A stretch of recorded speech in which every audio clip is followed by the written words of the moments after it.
Hadis yang diriwayatkan oleh Imam Ahmad. Karena Rasulullah sallallahu alaihi wasallam, dulu kita punya Nabi, idza du'iya ila janazatin, kalau Nabi diundang untuk mensolati satu jenazah, sa'ala anha, maka Nabi akan bertanya dulu tentang si jenazah tadi, saudara. Fa in adna 'alaiha khairan, kalau masyarakat memuji itu jenazah, ya Rasulullah dia orang baik, dia orang bagus, dipuji oleh masyarakat. Nah, maka apa? Qala fa shalla 'alaiha, maka Nabi mensolatkan. Jadi kalau ada jenazah Nabi enggak kenal, Nabi tanya dulu, ini orang bagaimana waktu hidupnya? Nah, kalau dipuji, ini orang baik, ini orang bagus, ini orang, pokoknya orang soleh dan lain sebagainya, Nabi sholatin. Wa in kana ghairu dzalik, tapi kalau ternyata Nabi dengar dari masyarakat kebalikannya, ini orang gak baik, masyarakat ngomong macam-macam tentang jenazah tadi. Qala li ahliha, maka Nabi mengatakan kepada keluarga jenazah tadi, sya'nukum biha, ini urusan kalian. Nabi pergi. Jadi Nabi suruh keluarganya aja udah yang ngurusin. Artinya kalau keluarganya yang ngurusin, keluarganya yang sholatin, fardhu kifayahnya selesai. Kan disolatin sama keluarganya selesai. Nggak mesti disolatin sama kiai dan umat, sudah. Nah, jadi fardhu kifayah itu bukan jadi alasan. Jadi kalau sekarang ini ada orang-orang yang sengaja udah dikasih tahu kiai, udah dikasih tahu habib, bukan dia nggak tahu, bukan. Kalau dia nggak tahu lain, sudah. Udah dikasih tahu, saudara. Oh, alasan dia takut, udah dikasih pemahaman, nggak usah takut, saudara. Udah banyak yang mau bela dia, banyak yang mau bantu dia. Yang penting jangan jadi orang kafir jadi pemimpin. Tapi tetap ngotot, dia pilih orang jadi pemimpin, saudara, orang kafir jadi pemimpin. Kemudian kiai nggak mau sholatin, masyarakat nggak mau sholatin, jamaah masjid nggak mau sholatin, nggak salah, saudara. Kiainya nggak salah, masyarakatnya nggak salah, masjidnya nggak salah. Nah kalau pertanyaannya, tapi nanti kalau nggak ada yang urus, bagaimana nggak sholat? Suruh keluarganya sholatin, atau suruh golongannya sholatin yang sama-sama milih orang kafir. Saya tanya, yang milih orang kafir ada juga kan selain dia kan? Suruh sholatin aja bareng-bareng, ada sholatin sendiri.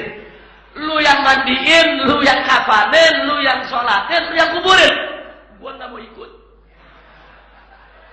Nah, kira-kira saya mau tanya, kalau kiai punya sikap semacam itu, saudara, kalau kita lihat ini dari dalil-dalil yang kita sampaikan tadi, saudara, salah gak kiainya? Nah, salah. Nah, cuma memang sampai hari ini, baik ulama, ormas Islam, MUI dan lain sebagainya, tidak ada yang memberikan fatwa, masjid-masjid tolak jenazah pendukung orang kafir. Nggak ada, saudara. Tapi sekarang saya ditanya, lalu bagaimana tuh spanduk-spanduk?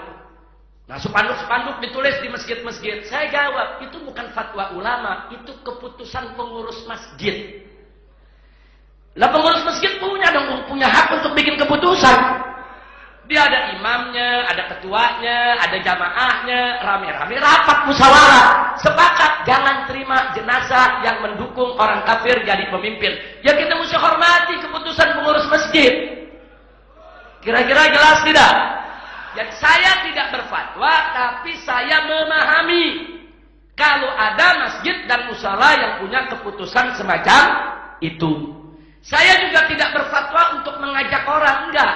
Tapi saya pribadi, saya tidak akan mensolatkan jenazah siapapun yang saya tahu mendukung dan membela serta memilih orang kafir sebagai pemimpin di wilayah mayoritas muslim. Itu hak pribadi saya, sudah. Kira-kira jelas gak? Jadi saya diundang sama orang untuk sholat jenazah. Mau sholat, ada yang bisikin, Beb, gue kemarin kampanye tuh. Buat orang kafir, balik badan. Balik badan, saudara. Saya tanya, hak saya bukan? Terus jamaah saya lihat saya balik badan, ikut balik badan. Yang gak apa-apa. Saya gak ngajak. Masing-masing punya hak, betul?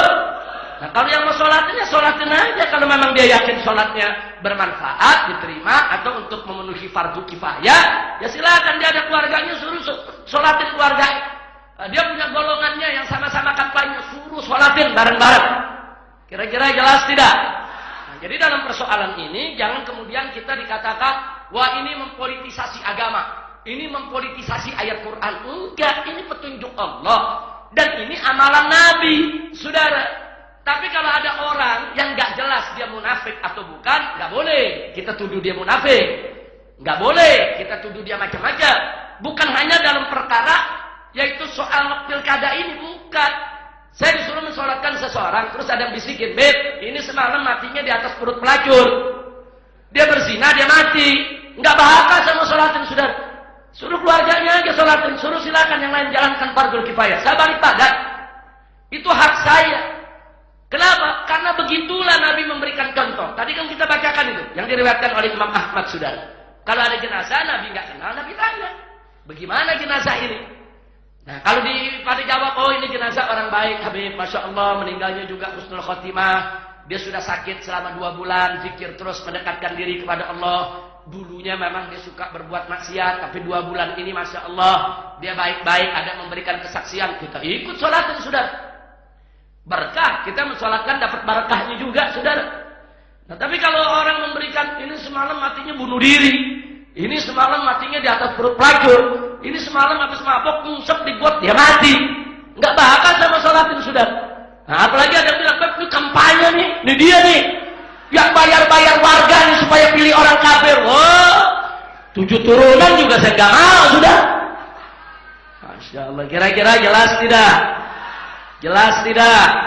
Nah, jadi masing-masing punya hak, saudara. Tapi memang Nabi nggak pernah mengkampanyekan umat Islam, si A, si B, si C, si D, nggak disebutin, jangan disolatin, enggak. Nabi nggak melakukan itu, saudara. Nabi cuma panggil satu sahabatnya, Nabi kasih tahu ini munafik, munafik, munafik, munafik. Kalau dia mati kau jangan solatin. Tapi Nabi nggak umumkan kepada yang lain, saudara. Nah, kenapa? Supaya tidak terjadi yaitu kegelisahan di tengah masyarakat. Tapi saya lihat saat ini momentumnya tepat. Masyarakat kita ini memang harus didorong sedemikian rupa. Karena kalau nggak didorong sedemikian rupa, kita khawatir nanti orang kafir yang memimpin Jakarta, dan ini akan menjadi kerugian buat semua umat Islam, saudara.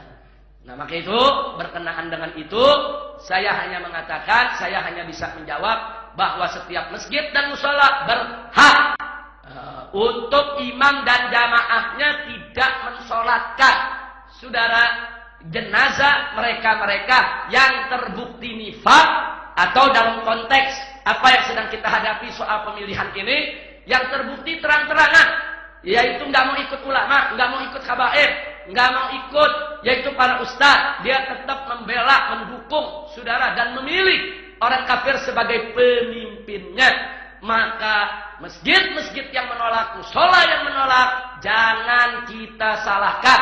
Mereka punya hak untuk menolak itu. Nah, tapi kalau mereka bilang, tapi kan di masjid punya umat, mereka kan boleh untuk disolatin di masjid, solatin aja. Lu sekeluarga sholat di masjid. Jadi jangan dilarang untuk masuk masjidnya, keluarganya bawa ke masjid, bawa. Nah, kalau imamnya pada pergi, jamaahnya pergi, marbotnya ikut pergi.